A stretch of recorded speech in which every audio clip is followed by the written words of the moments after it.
Bonjour, bienvenue à ma série 52 habitudes à développer cette année.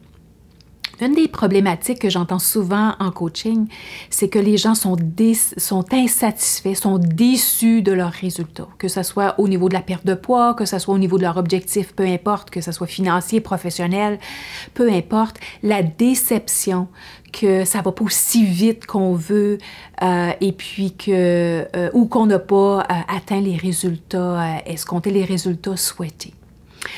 Maintenant, derrière cette déception, c'est la croyance ou la perception, en fait, qu'on n'en a pas fait assez.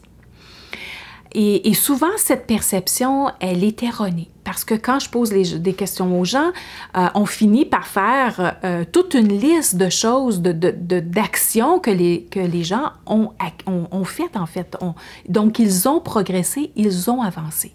Mais la problématique, c'est qu'ils n'ont pas de critères de satisfaction. Alors, le seul critère, c'est l'atteinte du but. Mais en fait, on n'atteint pas notre but ou nos objectifs constamment, à tous les jours, puis même à toutes les semaines.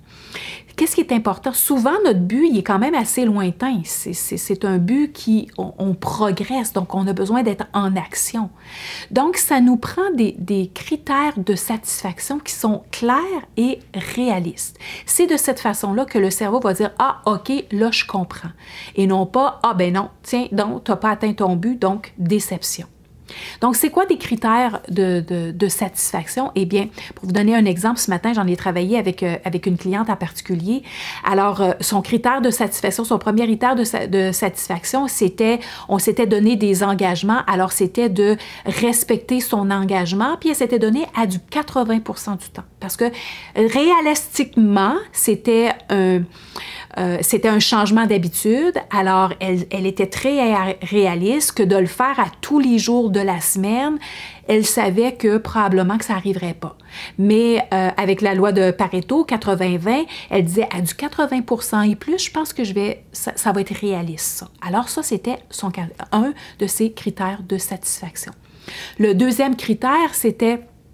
Eh bien, je vais commencer à écrire justement tout ce qui a bien été, tout l'avancement, tout en fait ce que j'ai mis en application. Parce que le cerveau a tendance à regarder qu'est-ce qu'on n'a pas fait, qu'est-ce qu'on n'a pas accompli, qu'est-ce qu'on n'a pas réussi, plutôt que de regarder qu'est-ce qu'on a fait, qu'est-ce qu'on a accompli, tous les aspects, toutes les actions qu'on a pris pour se rendre à notre objectif ou au résultat souhaité.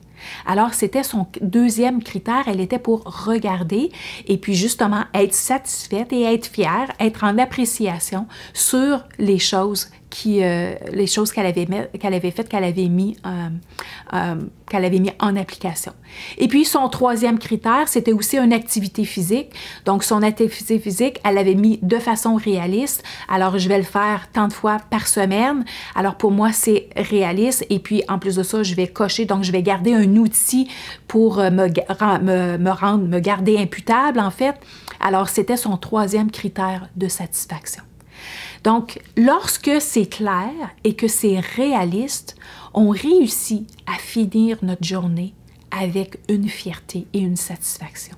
Et c'est ce qui fait que quand je revois mes clientes par après, c'est toujours les questions que je leur pose. Dis-moi qu'est-ce qui a bien été. Avant de me dire qu'est-ce qui va mal, puis les questions que tu as, puis qu'est-ce que tu veux travailler, dis-moi qu'est-ce qui va bien. Alors, c'est une habileté, ça, à développer, de regarder, prendre en considération qu'est-ce qui a bien été dans votre journée, dans votre semaine, dans votre mois, peu importe les objectifs que vous avez, et de vous donner des critères de satisfaction clairs, précis et réalistes. Alors voilà, j'espère que ça vous aide. Je vous souhaite bon succès. À la prochaine.